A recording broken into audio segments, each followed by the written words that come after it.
many times in these press conferences.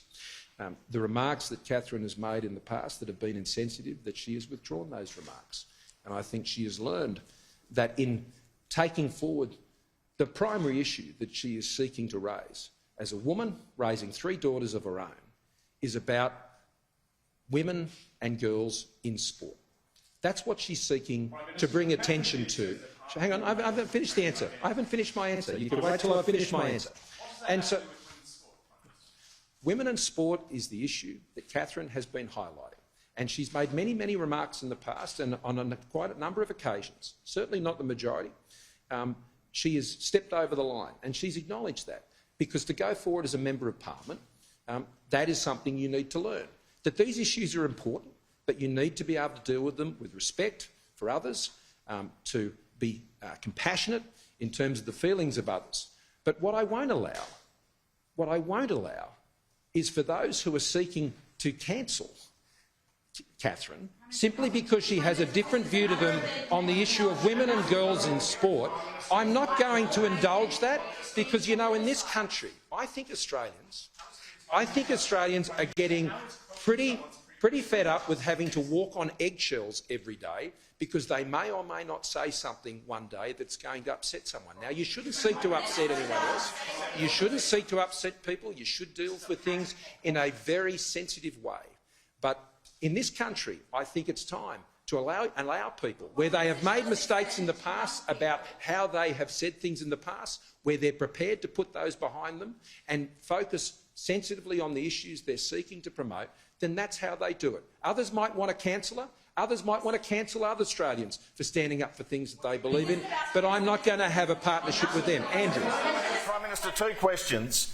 The first is, on the very day that Zed Cazilja was travelling to the Solomon Islands, Maurice Payne was hosting a private fundraiser at PwC Barangaroo. Is that really the best use of the Foreign Minister at that time, as opposed to going to the Solomons? And my second question relates to boat turnbacks.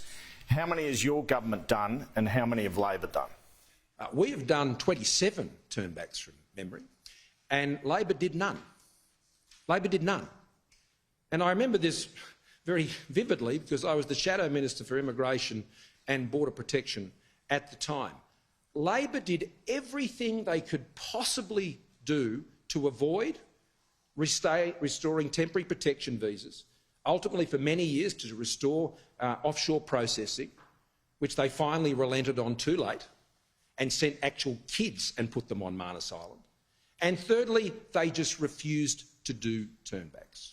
Now, the policy I put together prior to the 2013 election with my team, with General Molan and many others, with the great support of Tony Abbott, enabled us to be ready when we were elected to go and deal with that problem. We'd worked on a plan.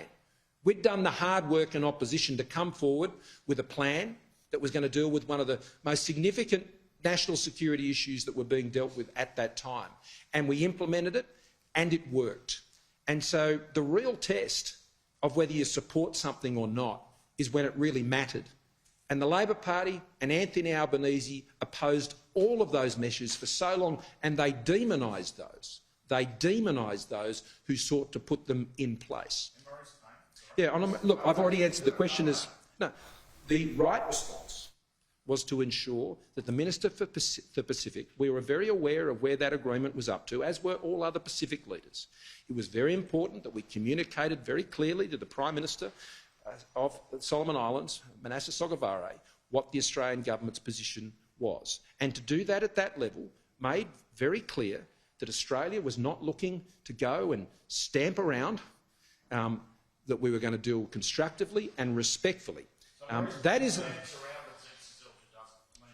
even work. She's the Foreign Minister. At a different level to the Minister for Pacific. One is in Cabinet, one is not. You calibrate your diplomacy to deal with sensitive issues. Why is this not important enough for a Cabinet Minister? Because, as I said before, in the Pacific, one of the things you've got to be very, very cognisant of is there is a long history of, frankly, countries like Australia and even New Zealand and others coming around and treating Pacific Islands like they should be doing what the big countries should tell them to do. That is what... No, hang on. You've asked me the question about why this is important. Now, I've had a lot of experience in this area and I've dealt with Pacific countries for a long time, including before I went into Parliament. One of the things you don't do in the Pacific is you don't throw your weight around. What you do is you treat others respectfully and you ensure...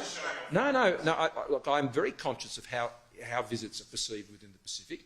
This was the right calibrated way to address this issue with the Prime Minister.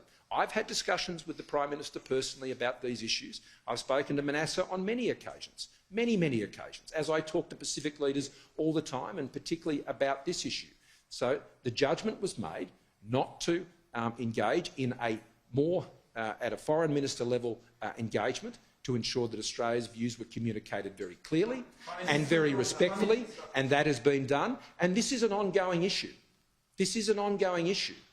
That secret agreement, the Solomon Islands Prime Minister was very determined to resolve it. There is a lot of influence going on in the Pacific, and there is a lot of pressure being placed on other Pacific countries around our region. And what they need to understand is that I am going to work with them. I'm not going to act like former administrations that treated the Pacific like some extension of Australia. The Pacific Islands are very sensitive to that. And I've always had an approach with the Pacific Islands which understands those sensitivities, because there is a lot at stake.